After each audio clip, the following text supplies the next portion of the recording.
It's like this, guys. In my videos, I've already spent a lot of time criticizing the old colonial powers and their crimes. And so far, I've mainly referred to France, the UK and Belgium, and also to America's interventions in other countries. But then some people, especially people from these very countries, say that I should take a look at my own German history. In the sense of, look what you Germans have done. You are just as bad or even worse. So usually, they are referring to the crimes against humanity committed by the Nazi regime. The thing is, these voices have a point, and some of them don't even know how right they actually are. Because Germany committed even more crimes than those of the Nazis, but these other crimes have so far been far less in the focus of our policy of remembrance. Before the Nazi atrocities, the German Reich committed other atrocities, and these were indeed colonial crimes, because Germany actually had colonies too. And that is exactly what we are talking about today. Because it is not terrible enough that the First and Second World Wars and the Holocaust against the Jews, the Polish people and the Sinti and Roma were committed by Germany. No, the German Reich was already responsible for a large number of atrocious crimes even before the World Wars and the Holocaust, including, for example, the first genocide of the 20th century. As blatant as this is,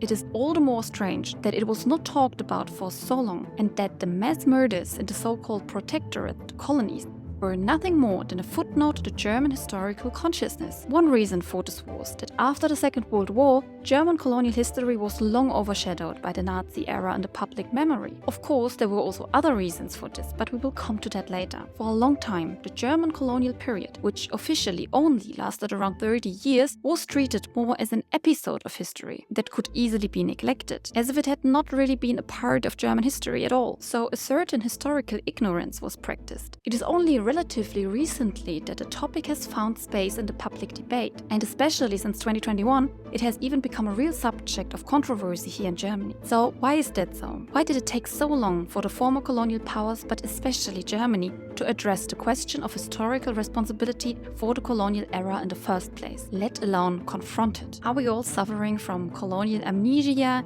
in the sense of, oh yes, there was something? Now I remember. And why is the place of colonial crimes in the collective memory so much discussed, in particularly in Germany, that it has even triggered the so-called Historikerstreit 2.0, which kind of translates to historians' quarrel? I'm sure that's already a bit too much now, so we are going to take things one step at a time. Let's start from the very beginning. Unlike Portugal, Spain and England, who began to discover the New World and develop it for their own purposes as early as the 16th century, the Holy Roman Empire of the German nation did not even have had a joint fleet between the individual rulers, and efforts to establish colonies were therefore limited. It was only with the rise of nationalist movements in the mid-19th century that some in Germany began to dream of an overseas empire. The colonial enthusiasts were particularly interested in Africa, whose vast interior had barely been explored by the whites by 1880, as the race of the European states for the continent had only just begun. But there was one party pooper who initially gave the German colonial lobby the cold shoulder. As long as I am Chancellor, we will not pursue a colonial policy. Otto von Bismarck stated that vehemently in 1881, as he simply had no imperial ambition. He shied away from the costs and risks of overseas expansion and feared becoming involved in conflicts with other imperial powers. But only 3 years later, in April 1884, this was all just yesterday's nonsense. Bismarck, who either wanted to secure his own position as Chancellor or pursue a policy of balance between the European powers, suddenly became a colonial enthusiast, and the German Empire entered the scramble for Africa. In November 1884, Bismarck then presented himself as a mediator between the world powers at the Berlin-Congo Conference. Representatives of 13 European powers, as well as the Ottoman Empire and the USA, were present. The contemporary writer Joseph Conrad, who traveled to the Congo Free State in 1890, described the division of the African continent as the most disgusting scramble for booty that ever marred the history of human conscience. Well put, Joseph. But Bismarck did not actually want to pursue a proper colonial policy. In 1888, in response to the demand that Germany should quickly acquire more and more colonies in order to keep up with the leading powers, he said, "My map of Africa lies here in Europe." His priority was not to secure Germany a place in the sun, but to establish and defend its new position in Europe. Bismarck is forced to resign just 2 years later, meaning that the buzzkill in the scramble for the colonies is gone, and the German Empire is soon to become the third third largest colonial empire after the British and French. At the time of its greatest expansion, it stretched from Oceania via China to eastern and southern Africa. It was around 6 times the size of the mother country and was already home to between 12 and 13 million people. It was often claimed by contemporaries and later by apologists that they were entering new territory in the colonies, an open power vacuum that needed to be filled. But that was of course bullshit. In Africa, for example, around 10 million square meters of African land with over 100 million Africans came under European rule. But for the Europeans, this was just a blank canvas that had to be written on. The question of the sovereignty of the natives over their land was not asked. How did the also civilized and enlightened white justify this undertaking in which millions of people were simply ignored, exploited, enslaved and displaced? Due to the classification fetish of the philosophers of the Enlightenment in the previous century, people were literally measured and divided into categories. All non-white were divided into other inferior races, plus the arrogance and delusions of superiority of the Europeans who had left the obstacles of the natural behind them in the context of industrialization and now developed a kind of God complex. Eurocentrically ignorant and arrogant, they claimed that Africa was a continent without history, just as the famous German philosopher Hegel did. A justification was needed for the enslavement and colonization of the others, and this was achieved on the one hand by denying them their identity and history, and on the other hand by staging themselves as saviors who would bring civilization to these savages, who would only follow the logic and order of nature by taming the wild and eradicating the untamable. The tricky thing even today is that racism is often seen as something unmodern, that the more civilized a society is, the less racist and violent it is. But this is fatally wrong. It was precisely these civilized who invented racism. It was precisely in recent history that the worst crimes against humanity were committed by these modern forces. We must begin to realize that mass violence and racism are not the big other of modernity, but part of it. But back to the Berlin Confront. A large number of people, the majority of whom had already been severely affected by the slave trade for centuries and whose development had been damaged, were now completely deprived of their independence. The example of Africa in particular shows how the plundered region now became completely dependent, subjugated suppliers of raw materials for European and later US colonialism and neo-colonialism. The Congo Conference in Berlin is therefore still regarded today as the symbol of Africa's exploitation by the white. The Germans ruled their colonies just as brutally as the other major European powers. Colonial racism and the murderous rule of whites over non-whites looked relatively similar everywhere. Italy, for example, was extremely brutal in its conquest of Libya and Ethiopia, while the French exploration of Algeria cost the lives of at least 250,000 local civilians. The Philippine insurgency against colonization by the USA, which began in 1898, claimed roughly the same number of civilian lives within a few years. The same with the Spanish in Cuba, the Belgians in the Congo, the British in India or Kenya, and so on. For the Germans, the indigenous population is either an obstacle or a labor force to be exploited as desired, and at the same time a consumer of imported goods. The people are enslaved, displaced and robbed of their livelihood. A policy of scorched earth is pursued, whereby war is waged against the entire indigenous population during uprising, against civilians who have to resort to guerrilla tactics in response to the military superiority of the colonial rulers. The 3 most famous uprisings in the German colonies were probably the Boxer Uprising in China in 1900, the Maji Maji rebellion in Germany's Africa from 1905 to 1907, and the uprising of the Herero and Namaqua in German Southwest Africa, a brutal suppression considered as genocide. The latter 2 are regarded as Germany's 2 major colonial wars. So let's start with the latter. Herero and Namaqua genocide is probably the most famous German colonial crime and has now fought its way into the public consciousness. So what happened? Ever since the arrival of the Germans, the people in the colony of German Southwest Africa have been resisting land theft, expulsion and rape by the German settlers. The locals rebelled, attacking German farms and blocking railroad lines. The situation escalated in 1904. In response, the generals in Berlin sent Lothar von Trotha, a racist hardliner who was already part of the suppression of the uprising and the Boxer rebellion in China. Already from the ship, he ordered that all Herero rebels are to be shot on the spot. As a first measure, he offers a bounty of 5,000 marks for the capture of the Over-Herero group leader Samuel Maharero. White settlers demand that they should finally clean up, hang up and shoot down to the last man. The head of the protected area warns that the people of 70,000 cannot be exterminated so easily, but the idea is on the table, and Lieutenant General von Trotha will put it into practice. A man who knows neither the country nor the people, who arrives with the opinion that Africans only give way to violence, a violence that he says he intends to carry out with blatant terrorism and cruelty. According to Trota, rivers of blood were to flow. On August 11, 1904, the decisive battle took place on the Waterberg 250 kilometers north of Windhoek. This is where the announced rivers of blood flow. In response to the event, the Nama also rise up under their captains Hendrik Windboy and Jacob Morenga. Learning from the warfare of the Herero, the Nama avoid an open battle against the German occupation and start a guerrilla war, which also they lose. So the German protection force is victorious, but some of the Herero manage to flee to the east with children and their herds of cattle. They flee to the Omaheke, a barren desert area with hardly any water sources. But the war does not stop here. On October 2nd, von Trota's infamous Vernichtungsbefehl, extermination order, is issued. The Hereros, it says, are German subjects no longer. They have killed,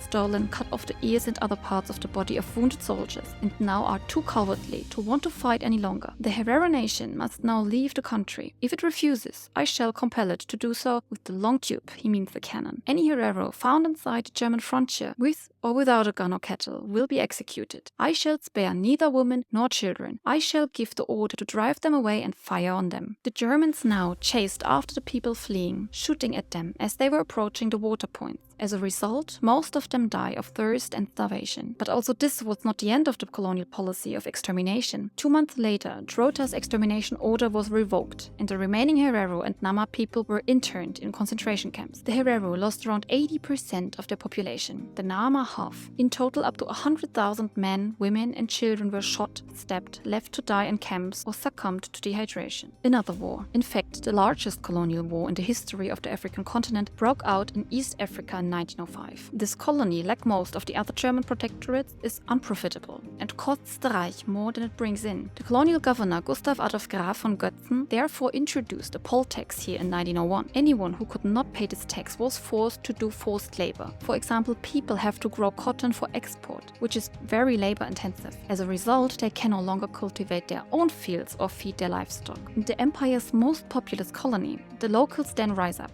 Thousands of fighters from different population groups had previously been united by a message from the healer Kinjekitile Nwale. They were united by their belief in a miracle water called Maji, which was supposed to make them bulletproof, hence the name of the uprising. The fighters symbolically destroyed the cotton fields where they were forced to work. The German troops in turn destroyed the fields and wells of the local population, burned down settlements and destroyed supplies. Many insurgents who fell into the hands of the colonial troops were either murdered or sentenced to years of forced labor. Up to 300,000 locals perished in the war, which lasted until 1908 and the subsequent famine, as the people were no longer able to grow food on the fields destroyed by the Germans. In addition to these two major colonial wars, however, there were countless other rebellions and uprisings by the indigenous people against the German colonial power, such as the aforementioned Boxer Rebellion in China, or the various uprisings in Cameroon, Togo, or the Caroline Islands in 1911, where an entire people was deported for the first time after a rebellion was suppressed. In 1918, at the end of the First World War, the German colonial empire collapsed, along with the German Kaiserreich. The German colonial empire was briefly mourned until Adolf Hitler defined with the Soviet Union the Germans' new colonial space. The war of conquest and annihilation waged by the Nazis and their collaborators then overshadows everything that had happened before. As the extent of the atrocities gradually became apparent in the years and decades following the war, a new term had to be found for this crime without a name, as Churchill said. Raphael Lemkin developed the concept of genocide, which was seen as the crime of all crimes. Calls for this crime to be investigated and compensated grew louder. The process of coming to terms with the Nazi crimes is exemplary. Germany is generally regarded as a leading example of facing up to its history and taking responsibility. This may be true to a certain extent, but of course this was not always the case, and for a long time there was a struggle to confront and address the past. In the totalitarian system, the majority were directly or indirectly involved in the event, and since it was not possible to replace the entire German population, Nazis and their profiteers were still in power in the Federal Republic of Germany decades after the end of the war. It took pressure from young people and from the outside for Germany's crimes to be given a place in Germany's collective memory. But But if we look at the current events, we can see that coming to terms with the past may not have been as successful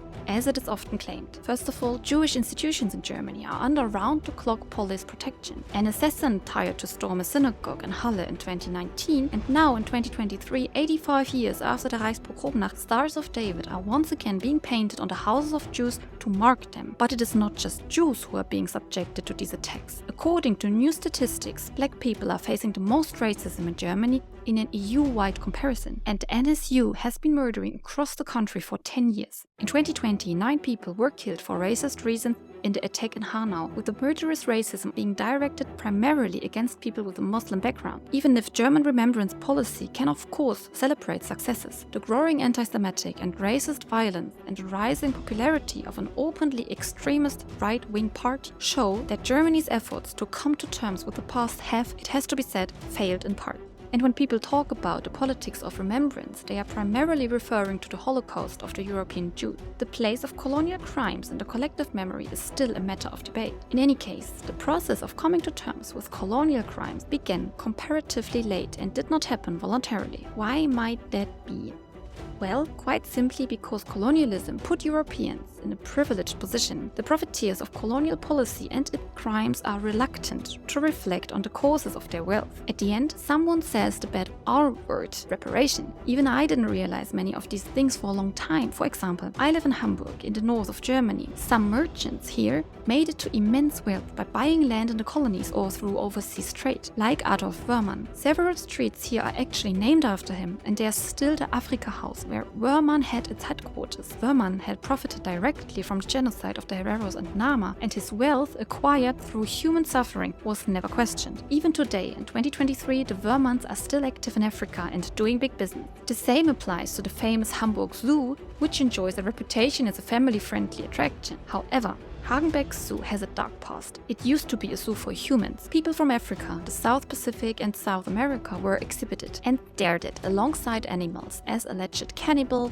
prehistoric humans or savage fighters. Today, the zoo is still owned by the Hagenbeck family and they still refuse to address this issue. But as far as the many public monuments and street names dedicated to war profiteers and exploiters are concerned, there are movements calling for them to be renamed or de-glorified, for Germany to be decolonized, so to speak. Now you say, that's all very well for you Germans, but what about the former colonies, the victims and the victim families of colonial crimes? How do you want to make up for what was done there? Federal President Steinmeier recently visited Tanzania at the end of October 2023 and apologized for the brutal suppression of the Maji Maji uprising. This was long overdue, but at least it was an apology, which is more than Charles III's non-apology in Kenya. Germany had long resisted coming to terms with colonial crimes. It was only when the Bundestag discussed the genocide of the Ottoman troops against the Armenians in 2015 that Germany was accused of hypocrisy due to its colonial history that it started to reflect and entered into discussions with Namibia about genocide of the Herero and Namaqua. 6 years later, Germany issued an apology and pledged to pay €1.1 billion.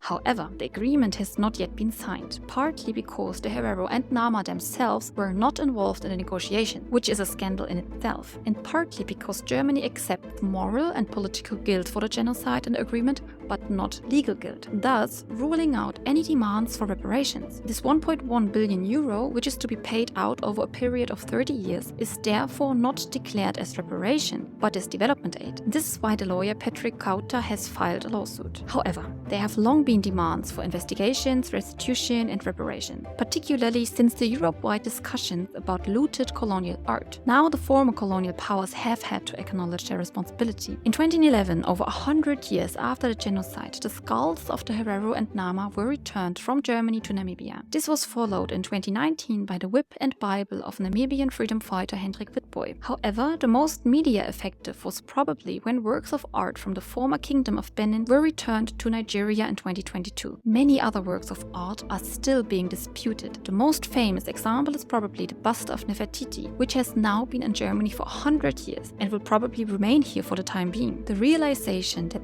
Statues, masks, jewelry, skulls and bones from the former colonies are piled up in European museums and medical archives inevitably leads to another question. What else did Europe take from its colonies? The answer: materially, almost everything it needed for its rise. In other words, for the rise of the Western white era. Gold, silver, sugar, rubber, copper, ivory, cotton and millions of slaves. This has shattered the greatest European lie of all. According to this lie, colonialism was a harsh affair, but it happened a long time ago and also brought them down there, the railroads, schools and instructions for the nation state.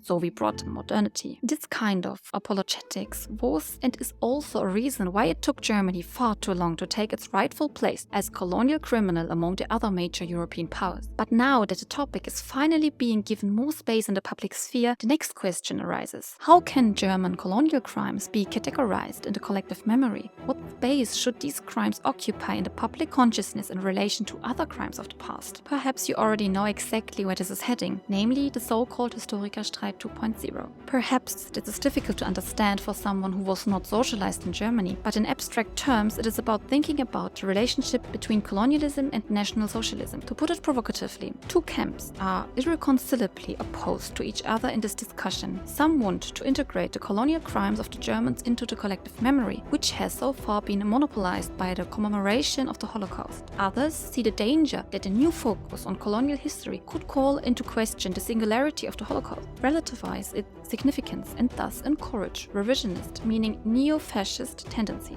Already shortly after the Holocaust, scholars of the Global South were already thinking about the basis of what historians are arguing about today. Aimé Césaire, for example, stated in 1950 that what made the Holocaust seem so intolerable is not the humiliation of man as such, it is the crime against the white man, the humiliation of the white man, and the fact that he, Hitler, applied to Europe colonialist procedures which until then had been reserved exclusively for Arabs of Algeria, the coolies of India and the blacks of Africa. Césaire was following in the tradition of a whole series of black intellectuals such as Webb Du Bois, C.L.R. James, George Padmore and Oliver Cox, who reflected on the connection between fascism and colonialism and who saw in the former not a lapse in history, but rather the ideological completion of a European culture of annihilation and exploitation, as produced by colonialism. As early as 1947, Webb Du Bois wrote, "There was no Nazi atrocity, concentration camps, wholesale maiming and murder, defilement of women or ghastly blasphemy of childhood, which Christian civilization or Europe had not long been practicing against colored folk in all parts of the world in the name of and for the defense of a superior race born to rule the world." Hannah Arendt, who dealt with imperialism in her 1951 work, The Origins of Totalitarianism, was therefore by no means the first to ask whether the Holocaust can be understood as a sub-form of colonial violence or as an effect of colonialism. Some also ask provocatively, did the route lead from Africa to Auschwitz? In order to clarify this, the relationship between racism and anti-Semitism must first be clarified. But I'm not going to do that here. That would go too far in this video. And I won't be able to clarify here what so many historians argue about so vehemently. Nevertheless, this is an important approach to think about. We have to find a place in the collective memory for the crimes of the past, for all of them. For Germany, this means that colonialism must be included in the memory without relativizing the Holocaust. Memories must not be in competition with each other. I hope I was able to give you a good impression of the German colonial crimes. Thank you very much for watching. Please leave a like if you enjoyed it.